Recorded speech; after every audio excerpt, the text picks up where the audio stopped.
Palavra que está lá em Lamentações de Jeremias, no capítulo de número 3. Glorioso e santo, santo é o teu nome, Jesus. Deus nos ajude a ir até o fim nessa palavra. Deus tremendo, aleluias. Grandes são as tuas obras, Jesus. Glória a Deus, como tu és lindo, Jesus. O Senhor é maravilhoso, aleluias. Eu quero dizer para você, meu irmão, minha irmã, amigo, poderoso Jesus, que o livro de Lamentações foi escrito pelo profeta Jeremias quando o povo tinha sido levado cativo, já no cativeiro. Então o povo de Israel, ele vivia numa região ainda, muitas brigas e guerras. Só que antigamente a situação envolvia conquistas, escravidão, enfim. Numa dessas guerras que eles se envolveram, eles perderam a guerra, e o exército inimigo entrou pelas portas de Jerusalém, incendiou Jerusalém, derrubou os muros, entrou pelas casas. Pensa naqueles filmes feios de guerra, você já assistiu? Que o povo vai entrando pelas casas, matando quem está na frente, levando os outros. Foi uma desgraça que aconteceu em Jerusalém. Aqueles que tentaram se opor a essa invasão morreram, os sacerdotes morreram. E os outros foram levados cativos, foram exilados, despojo de guerra. E o que aconteceu? Então, Jeremias, como um profeta de Deus, ele não consegue, às vezes, entender aquela situação. Ele fala, como que pode? O povo de Deus, como que foi derrotado dessa maneira? Como que chegou ao fundo do poço dessa maneira? Ele, obviamente, ele vinha profetizando já para o povo que se eles não entrassem pelo caminho de Deus, uma desgraça ia se abater. Na verdade, esse exílio foi um cumprimento de uma profecia que Jeremias tinha feito. E agora ele estava lá no meio, sendo ele também atingido pela própria profecia. E o que aconteceu? Ele olha e começa a analisar, as causas daquele cenário. E ele então tem um entendimento que uma boa parte era responsabilidade do próprio povo. E mesmo olhando para aquele cenário, ele ainda tem uma palavra de esperança. E é isso que nós vamos ler aqui. Começando aqui pelo versículo de número 20. Vamos a partir do 20. Glorioso Deus, tu és tremendo, Jesus. A parte finalzinho que ele está falando, Lamentações 3:20, quando ele vai concluindo a sua tristeza, ele fala: minha alma certamente se lembra e se abate dentro de mim.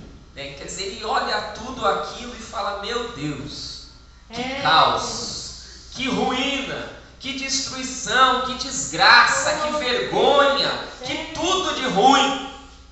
Então aquilo acaba com ele. E aí depois ele avança e fala: olha, mas no meio de tudo isso, versículo 21, vou trazer ao meu coração aquilo que pode me dar esperança. 22, as misericórdias do Senhor são a causa de não sermos consumidos, porque as suas misericórdias não têm fim. Novas são cada manhã, grande é a tua fidelidade. A minha porção é o Senhor, diz a minha alma, portanto, nele esperarei. Amados, olha só que coisa. ele olha para o cenário de destruição, para o cenário de desgraça e fala: olha, a minha força, a minha alma, quando eu olho para tudo isso, eu vou perdendo as forças, eu vou desanimando, eu vou vendo que não tem saída esse negócio. Nós entramos aqui num buraco sem fundo e daqui não tem como sair. E de repente ele, diante desse cenário de caos, ele fala: olha, eu vou trazer ao meu coração aquilo que pode me dar esperança. Glória a Deus, aleluia. As misericórdias do Senhor. Glórias ao teu nome, Jesus. Graças então ele faz um movimento de olhar para o invisível, porque o que ele conseguia ver era o caos. Era a desgraça, era a destruição, era o abandono. De repente ele fala: mas eu vou trazer no meu coração algo que pode me dar esperança. As misericórdias do Senhor. E é nessa linha que eu quero caminhar com você nesses poucos minutos. As causas ou situações que trazem desgraça, falta de esperança, morte. E as causas e as fontes de esperança. Glória a Deus. Porque, meu irmão, minha irmã, uma coisa é certa, meu querido. Os grandes desafios dessa vida, segundo a palavra de Deus, envolvem 3 coisas que na Bíblia são consideradas das 3 coisas mais importantes: fé, esperança e amor. A vida é um desafio a isso. A vida é um desafio a você ter fé. A vida é um desafio a você ter esperança. A vida é um desafio a você ter amor. Por quê? Porque a forma como a sociedade se organiza, como as coisas sucedem, elas querem matar, destruir exatamente a sua fé, a sua esperança e o seu amor. A vida, ela faz uma força, o mundo, as circunstâncias, elas vão fazendo uma força para arrancar a fé de você, arrancar a esperança, arrancar o amor. Deus tremendo. Por quê? Na realidade, Tu pode todas as coisas, Jesus.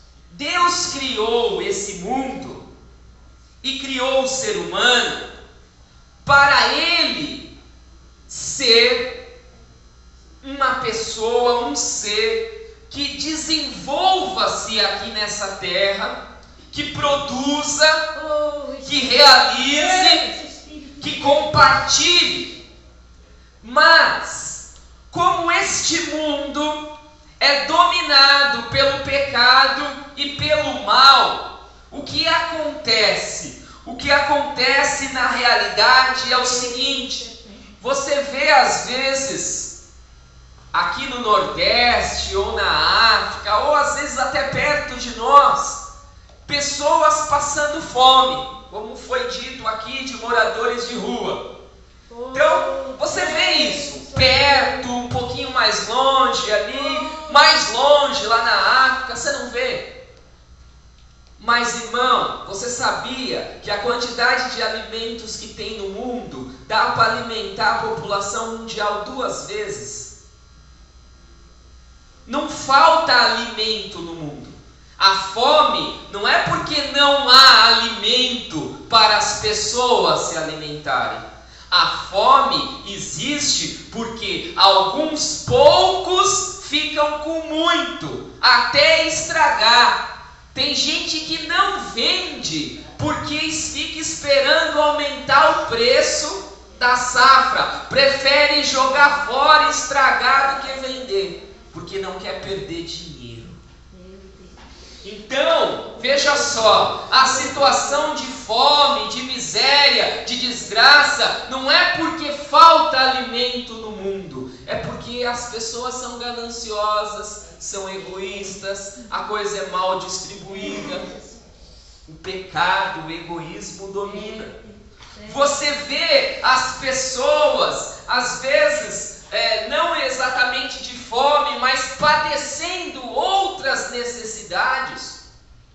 Mas o mundo está cheio de recursos. Há recursos em abundância. Há recursos em abundância. Uma certa feita eu ouvi o pastor Ariovaldo Ramos falando de projetos sociais. Ele falou: olha, eu quero dizer para vocês, o governo estadual, federal e o municipal, eles têm dinheiro sobrando. Às vezes, acompanhe o noticiário, você vê lá assim, projeto tal, vamos disponibilizar 30 bilhões para a área da saúde. E como que vai ser isso? Nós vamos mandar um pouco para o estado, para o município, para não sei o que lá. E como que eles pegam esse dinheiro? Eles têm que fazer um projeto, dizer quanto que vão gastar e a gente manda o dinheiro para eles. Aí passa 6 meses, passa 1 ano, vem o relatório do projeto. Dos 30 bilhões que o governo separou para ajudar a saúde, eles conseguiram gastar 5. Por quê? Porque ninguém fez projeto para pegar o dinheiro. O dinheiro está lá separado, mas ninguém pega.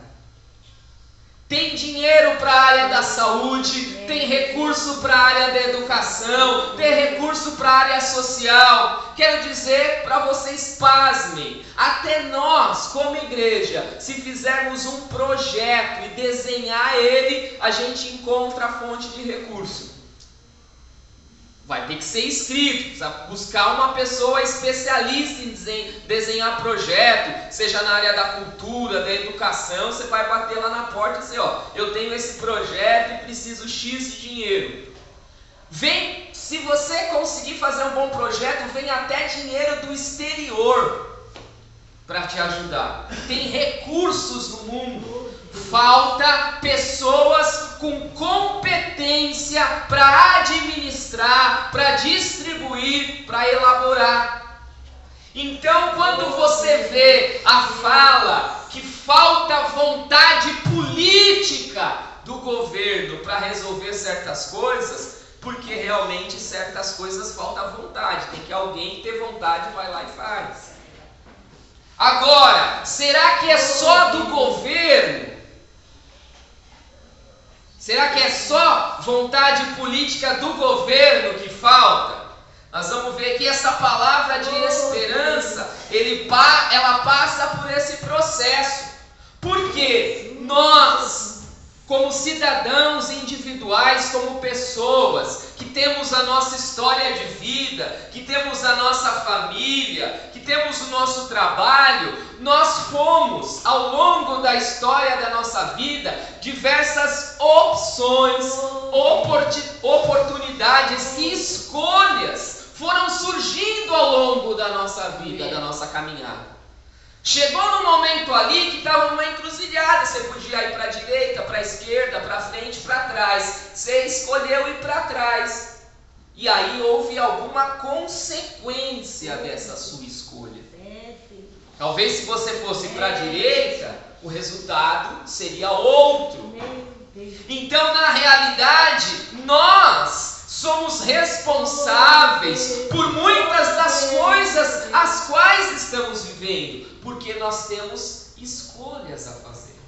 E nessas escolhas vêm as consequências. O que acontece então, meu irmão, minha irmã? Nós temos estes cenários de situações. Porque você acha que esses dias no serviço, um colega falou assim: não, esse negócio da educação tem que vir alguém de cima e tomar uma decisão para melhorar a escola, para fazer uma lei, porque a escola está muito ruim. Eu falei: olha, você tem certeza que é isso mesmo? Você acha que os caras que estão lá em cima, mamando no nosso dinheiro, vão querer fazer uma coisa para melhorar a situação do povo. Você tem certeza que é isso que vai acontecer? Meu querido, minha querida, nós temos que ter uma visão que o povo precisa colocar esse pessoal na parede para eles fazerem alguma coisa. Então há uma necessidade de que o povo se posicione, não depredando, quebrando, fazendo esse tipo de arruaça, né? Isso não é digno de um cidadão comum, quanto mais de um crente. Agora, dizer que você quer que eles façam uma coisa boa na área da educação, da saúde, enfim. O que é isso? Às vezes as pessoas não gostam da palavra política, mas a política não é exercida só dentro de um partido. O que é política? É um grupo de pessoas que se unem para defender uma causa, para fazer força e pressão numa determinada área. Isso é política.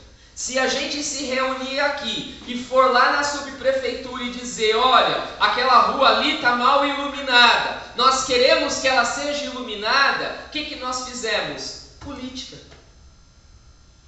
Um grupo de pessoas que foi na prefeitura exigir que aquilo que eles deveriam fazer por natureza, eles façam. Isso é fazer política. Agora, o que acontece? Muitas vezes nós não tomamos atitudes, nós deixamos a vida nos levar, a vida leva eu. Então aí o barco, se o barco vai para o lugar certo, às vezes até, né, mesmo sem tomar decisão, às vezes você chega no lugar certo. Mas isso não acontece na maioria das vezes. E era isso que Jeremias estava falando, que aquele povo, aquele rei, aqueles governantes de Israel, aqueles sacerdotes deixaram de fazer aquilo que eles deveriam fazer. E que o povo também não tomou as decisões que deveria ter tomado. E isso trouxe para eles um cenário de caos, de desgraça, de miséria. Às vezes, a gente se deixa levar por essa situação. É o que ele fala, que ele olhando para isso, se abateu dentro dele, o coração dele, desânimo. Esse cenário, às vezes, quando você tenta fazer uma coisa não dá certo, você bate numa porta, você vai desanimando, você vai se encolhendo. Esse cenário, ele traz um abatimento.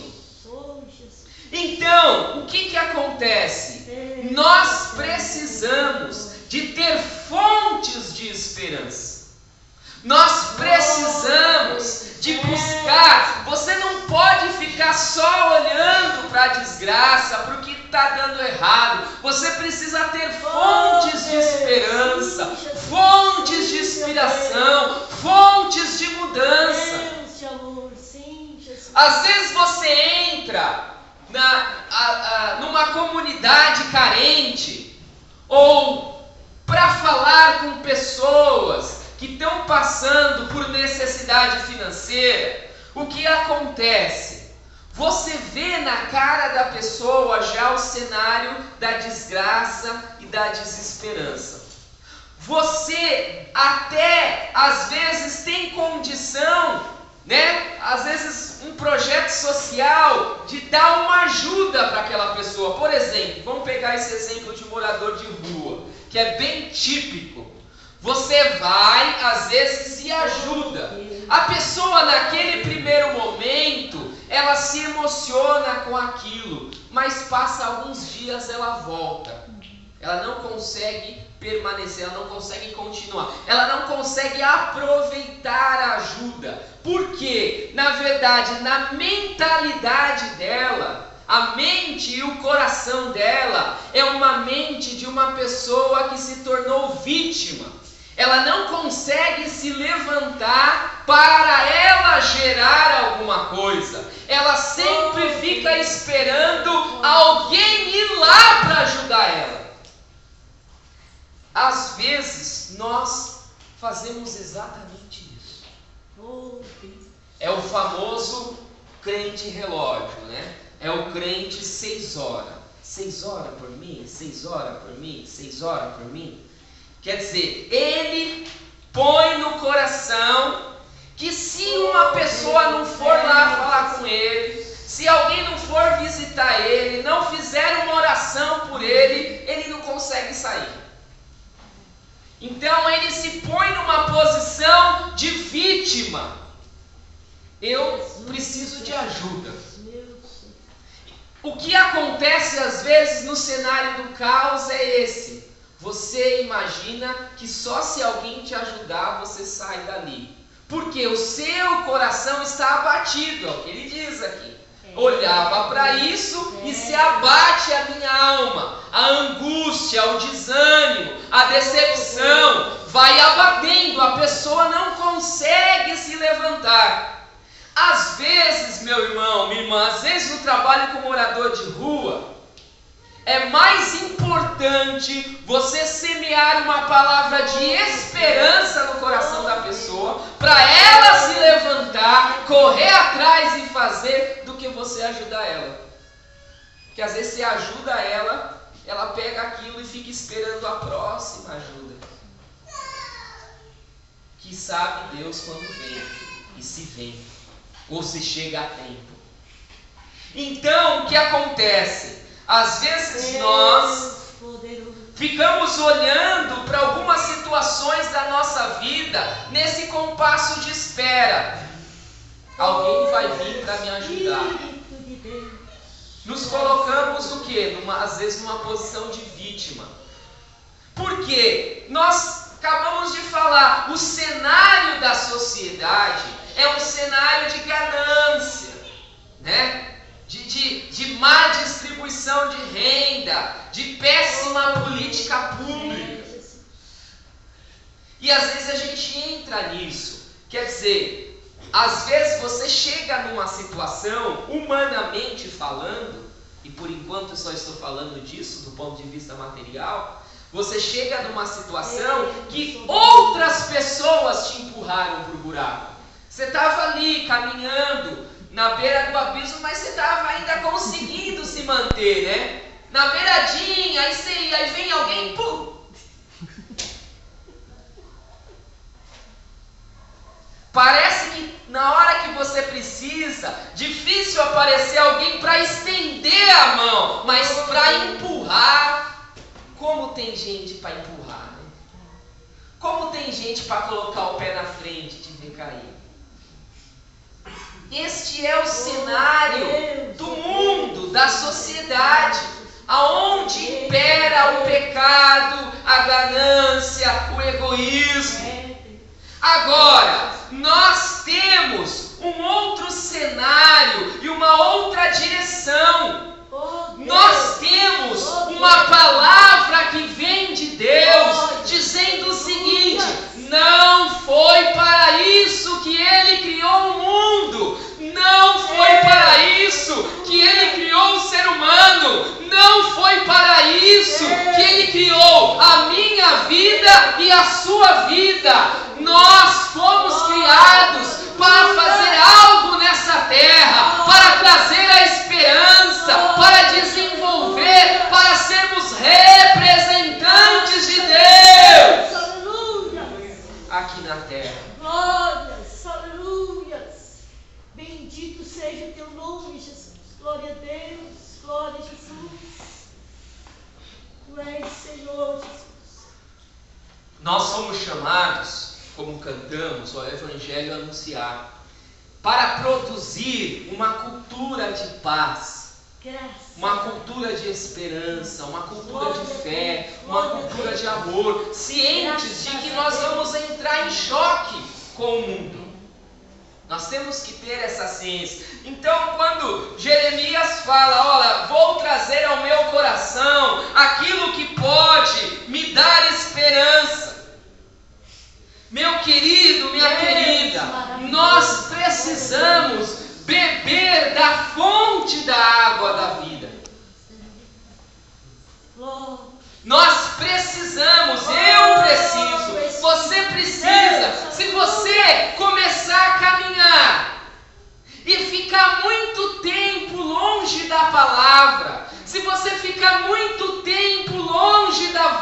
de Deus, o problema, a dificuldade, a situação vai te engolir, meu irmão. Vai te engolir, minha irmã.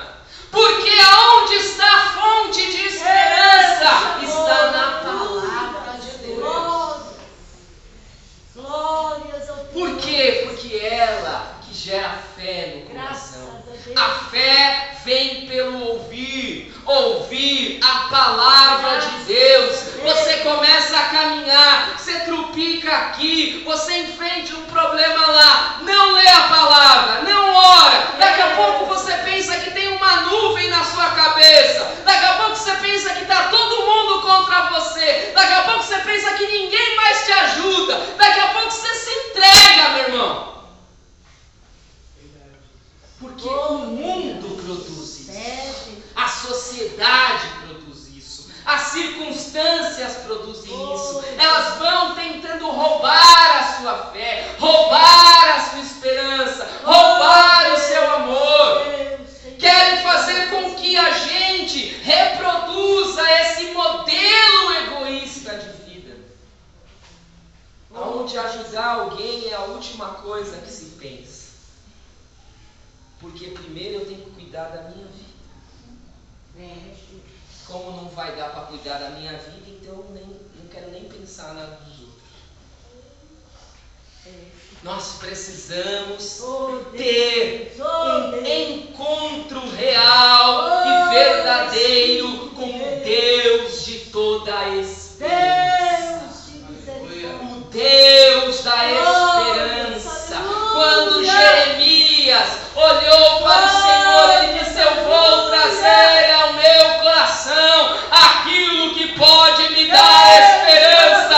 As misericórdias do Senhor são a verdadeira causa de não sermos consumidos, de não sermos destruídos. Eu olho para Deus e vejo Ele trazendo esperança. Graças a Deus. Glórias ao teu nome, Jesus. Como que Deus traz esperança? Soberano Jesus. Tu és Ele começa a olhar e começa a ver um Deus que intervém nesses processos de destruição da sociedade. Deus poderoso. Ou você acha, meu irmão, vai lá para Romanos 1 mais tarde, ou você acha que se Deus não tivesse colocando a mão sobre a sociedade, ela já não teria se destruído totalmente? Deus está com as mãos segurando para que este ódio, essa violência não consuma totalmente a sociedade. Agora, nesta ação de Deus para trazer esperança para a sociedade, entra um processo individual, meu e seu. Obrigado.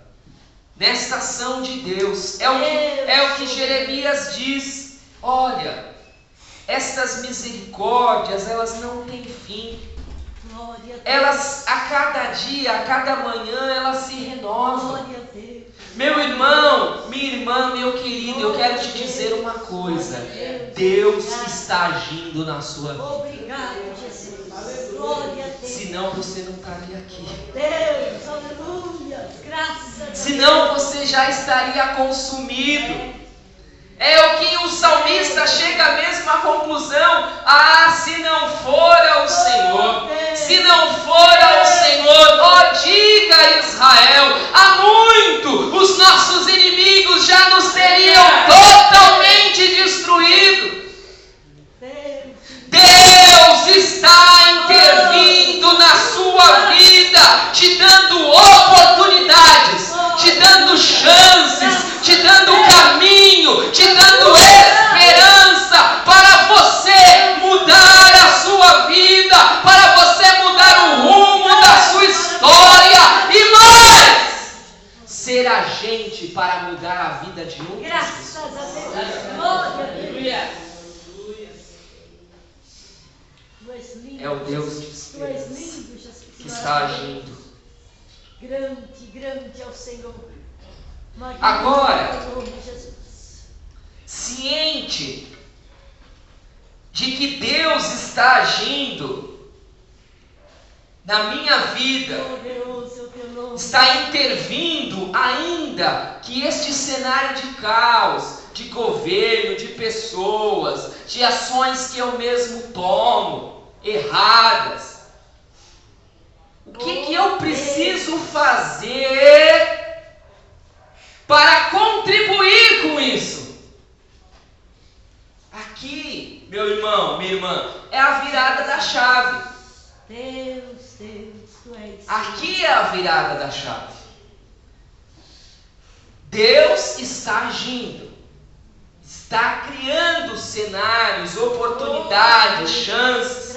O que você tem que fazer? Nós precisamos entrar nesse processo. Espírito de Deus.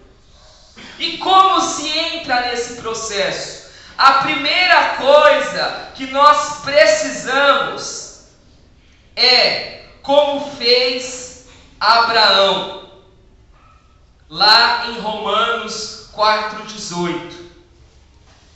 Ele tinha uma promessa. Ele tinha uma promessa. Mas o cenário era péssimo, era de caos. E a palavra diz que Abraão creu contra a esperança. Deus tremendo. Então, a primeira coisa que você precisa ter, o primeiro passo que você precisa dar, como fez aqui Jeremias e como fez Abraão, Deus maravilhoso. você precisa crer. Glória a Deus. Você precisa crer Glória a Deus. que existe um Deus que está agindo Glória, aleluia. no meio do caos. Porque crer que existe um Deus que está agindo quando tudo vai bem, você não precisa nem crer, irmão. Aí você não precisa de fé. Oh, Jesus. Crer que existe um Deus que age mesmo no cenário de caos. Deus poderoso, aleluia. Glória a Ou Deus. seja, que existe um ser neste universo que tem todo o poder. Glória a Jesus. E que mesmo tendo todo o poder, ele permite que o ser humano sofra as consequências das suas decisões. Isso é importante entender. Ele tem todo o poder e ele permite que o ser humano sofra as consequências das suas decisões. E neste cenário, ele abre oportunidades para a pessoa mudar de história, mudar de vida. Ele intervém dando chances. Então, quando Abraão ficou diante de um cenário, ele tinha uma promessa de ser pai de uma grande multidão. Mas ele já era muito velho. E a sua esposa já estava com o ventre amortecido, diz a palavra. Mas a palavra diz, ele creu contra a esperança. Se Deus existe e me deu uma promessa, não vai ser essa circunstância que vai fazer eu desanimar. Não é este cenário de portas fechadas que vai fazer eu me abater. Eu não vou olhar apenas para as circunstâncias, eu vou trazer ao meu coração aquilo que pode me dar esperança. Eu vou olhar para Deus, para o seu poder, para a sua graça. Meu irmão, minha irmã, não tem como ter esperança se você não olhar para Deus. Oh, Espírito da glória de Deus. Porque a outra esperança é aquela que é a última que morre. Deus, Você pode ficar com essa esperança natural. Oh, Espírito de Deus. Agora eu quero te dizer que se você toma essa decisão de olhar para Deus, O que Deus diz para você é o seguinte: você precisa ter uma nova mentalidade. Deus maravilhoso. Os meus caminhos são mais altos do que os teus caminhos. E os meus pensamentos são mais altos do que os teus pensamentos. Então, para você sair daí, dessa mentalidade, e vir para a minha, você precisa ouvir e meditar na minha palavra. Deus maravilhoso. A palavra é a fonte de esperança. Vamos ver lá, Romanos 15. Bendito seja o teu nome, Jesus. Meu querido, minha querida, não adianta. O cenário de caos está instalado. Você não é a melhor pessoa para tomar conta da sua vida. Entenda isso.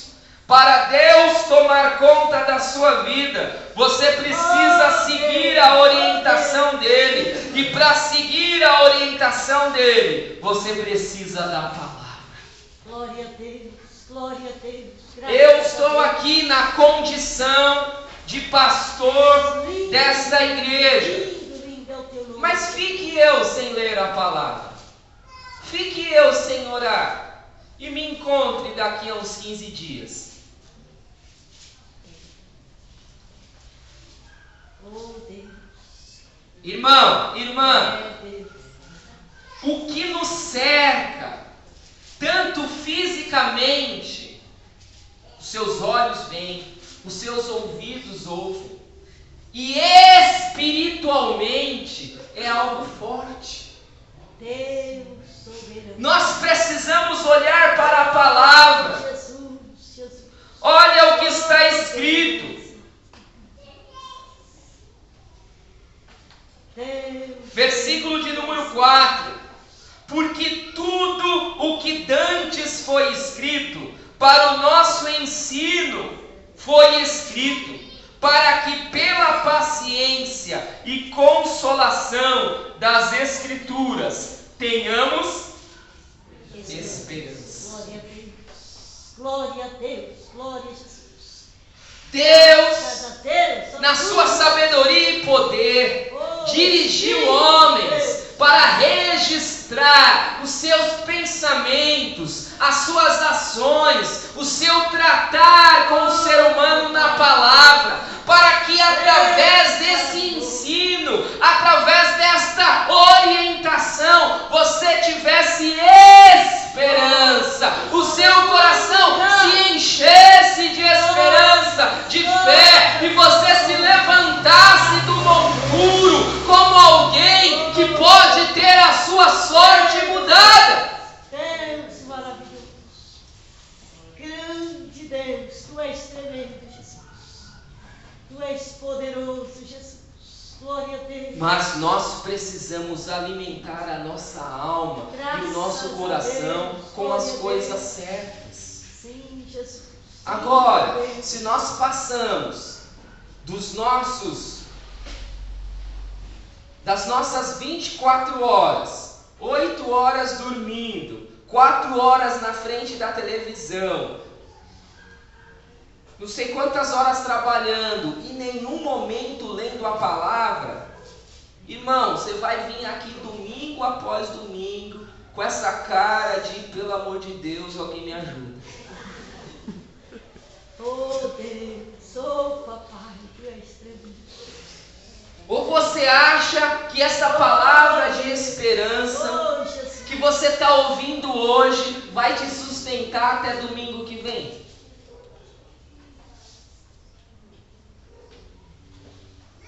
Deus. O que você vai ver, Oh, Jesus. o que você vai ouvir nessa semana, o que você vai ter que enfrentar, as pressões, as decisões, os conflitos. Oh Deus, Deus. Meu querido, minha querida, não falta recurso em Deus para você ser vencedor. Não falta recurso de Deus para você ser vitorioso. Mas você tem que se alimentar disso. Você tem que pegar. Você tem que exercer. Não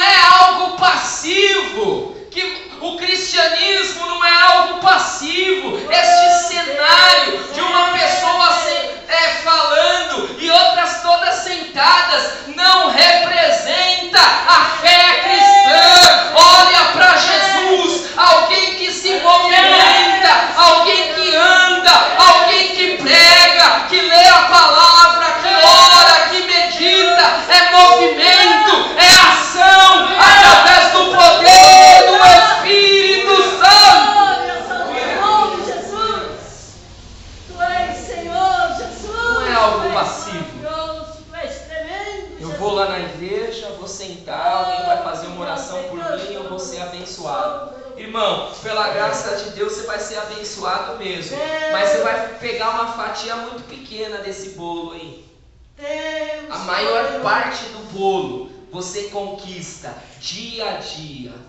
Deus poderoso. Por que dia a dia?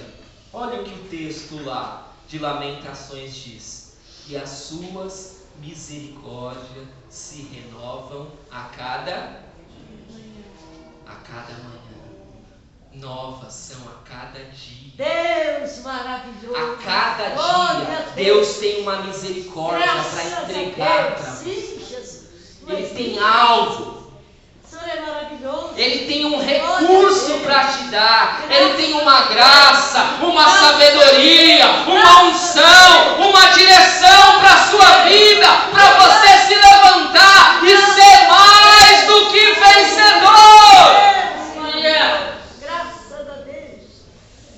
Graças Irmão, irmãs, às vezes, olhar para pessoas que estão passando por aflição, mas vamos chamar assim, estão do lado de fora da igreja, é até compreensível, porque a pessoa não tem o recurso. Deus eterno, Jesus. Mas aqui nessa casa tem pão. Graças a Deus. Aqui tem água. Glórias, aleluias. Deus tem colocado recursos infinitos e poderosos nas suas mãos, nas nossas mãos. Não precisamos caminhar como mendigos. Levanta os seus olhos e vê a salvação de Deus está raiando sobre a sua vida. Mas isso não é uma operação passiva. Precisa haver empenho nosso, esforço nosso. Você precisa se unir a Deus naquilo que Ele está fazendo. Ele está agindo. Não existe um outro Deus semelhante a Ele que trabalha para aqueles que nele esperam. Não há nem olho viu, nem ouvido ouviu um Deus semelhante a Ti, Senhor.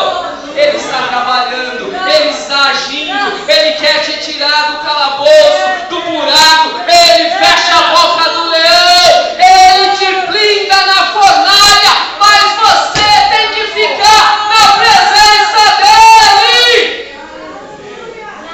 Grande é o Senhor. Glória.